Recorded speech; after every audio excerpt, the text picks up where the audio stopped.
Au nom du Père et du Fils et du Saint-Esprit. Amen.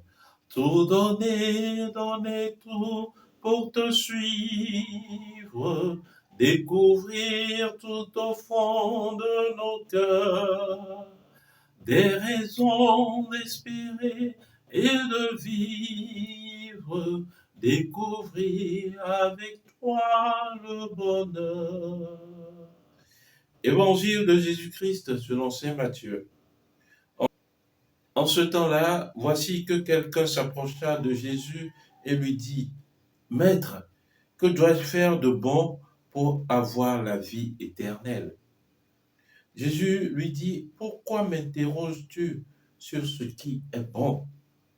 Celui qui est bon, c'est Dieu, et lui seul.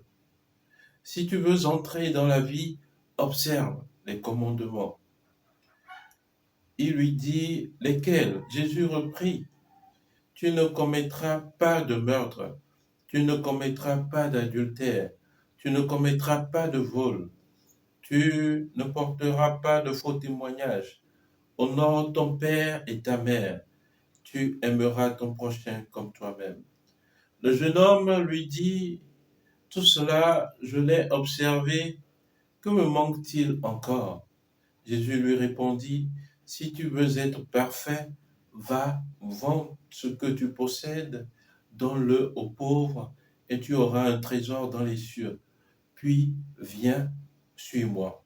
À ces mots, le jeune homme s'en alla tout triste, car il avait de grands biens. Acclamons la parole de Dieu. Louange à toi, Seigneur Jésus. Bien-aimé de Dieu, paix et joie à vous. En ce lundi de la 20e semaine du temps ordinaire, nous poursuivons notre marche avec l'évangéliste Saint Matthieu. Et aujourd'hui, au travers de l'évangile, nous méditons le dialogue entre Jésus et un jeune homme. À la question du jeune homme posée à Jésus, Maître, que dois-je faire de bon pour avoir la vie éternelle? Nous pouvons entrevoir deux types de questions. D'abord, que dois-je faire de bon? Et ensuite, le jeune homme voulait mériter la vie éternelle. Par rapport à ce qu'il y avait à faire de bon, Jésus le lui a dit, Dieu seul est bon. Alors, bien-aimé, par rapport à ce que nous devons faire de bon, nous devons imiter Dieu en étant bon. Et à la seconde question, Jésus aussi lui a tendu une réponse. Que devrait-il faire pour mériter la vie éternelle? Jésus ne lui a pas cité tout le décalogue, mais il lui a donné 6 commandements pour mériter la vie éternelle. Alors, le jeune homme disait qu'il a pratiqué tout cela depuis son jeune âge. Et il demandait à Jésus, que me manque-t-il encore? C'est-à-dire, il sentait toujours un vide en lui par rapport à l'acquisition de la vie éternelle. Et ce qui devait combler ce vide, Jésus le lui donne. Va, vends ce que tu possèdes et donne-le aux pauvres. Bien-aimé, la finale de l'évangile nous dit que le jeune homme s'en alla tout triste car il avait de grands biens. Alors, cela nous interpelle à se questionner. À quoi nous sert? À se questionner. À quoi nous servent nos richesses alors? Nos richesses sont d'abord des dons de Dieu. On doit accueillir la richesse comme un don gratuit de la part de Dieu. Et alors, comme tout don, la richesse contribue à faire du bien autour de soi et surtout à m'élever vers la sanctification.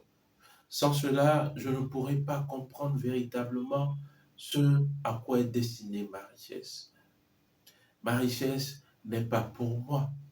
Ma richesse, elle doit être au service de Dieu. Aujourd'hui, beaucoup de frères et sœurs courent derrière les biens de ce monde, courent derrière les biens matériels.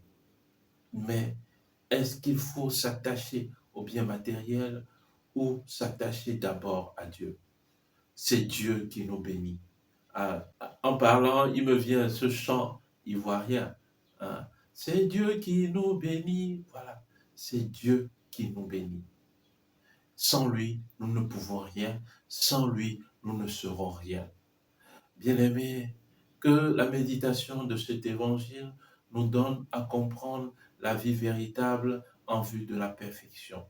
Si nous devons être parfaits, d'une part, nous devons aimer Dieu, aimer nos frères et sœurs et mettre ce que nous avons, ce que nous possédons au service de nos frères et sœurs. Et alors Dieu nous bénira encore plus.